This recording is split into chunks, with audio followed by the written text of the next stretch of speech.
مگر وہ اجازت تو بغیر نہیں، اگر وہ چاہے نا میں ہوں نہیں کر دینا تو پھر سعید بن جبیر رحمۃ اللہ علیہ عمر لا دیں کہ حجاج نے 1,20,000 آدمی چھڑی نہ اپنے دربار بٹا کے ذبح کیا. جنگاں جڑا اس ظالم نے مارا نا صفاق اور مبیر نے، وہ وکرا چھڑی نہ ذبح کرایا، سبڑن ڈکر کے نکاتے فرش تھے.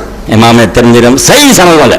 مگر جب سعید بن جبیر رحمۃ اللہ علیہ دی واری بہت بڑے عالم ہے، تابعین دے سردار ہے، ابن عباس دے شاگرد ہے، فقہ حدیث دے امام ہے، کھڑا کر رہا کہ تمہیں ابن الاشر سے گروج شامل سے عبد الملک کے خلاف بغاوت کی ہے.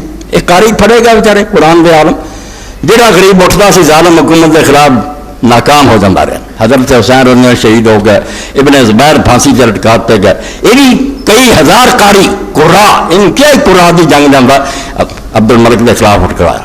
یہ حجاج جیسے ظالم تم سلط کر مگر بیچارے ہار گئے. بہت شامت آئی پھر آدھی کسی نے لوگ کے اپنے دل کڈے کو پھڑے گا مارے گا. تو سعید ابن جبیر رحمۃ اللہ علیہ بھی جسے گرفتار ہوئے تو انہوں نے پھڑ لیا انہوں پھر مڑ کے جسے سزا سناؤں کا حکم آیا. حجاج نے کیا کرو قتل.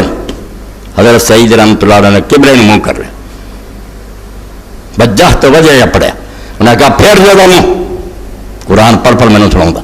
منہ پھیر دیتا انہوں نے کہا اینا مات ولو فسم واجر، جدھر مرضی منہ پھیر دے. اللہ کی ذات ہر طرف موجود. اللہ منہ پڑھنے سے کہنا زمین پہ سٹیا اور کیا منہا خلقناکم وفیہا نعیدکم ومنہا نخرجکم تارۃ اخری. اللہ فرماؤں ہے یہ پیدا کیتا ہے جی مڑ کے لے جانا تو دوبارہ مڑ کے جیسے اخیر وقت آیا ہس میں کیا لگا تیری موت ہے تو ہسنا.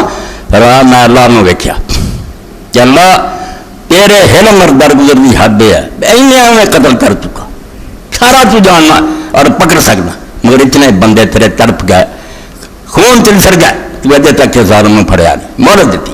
تے ہن میری دعا ہے میں آخری بندہ ہوں جڑا قتل ہوا اس تو بعد نہ اجازت. ایسا ہی ہوا حضرت سعید قتل ہوئے پاگل ہو گئے، پیٹ کیڑے پی گئے، بہت قسم کا پانی پیا، علاج نہیں ہوا.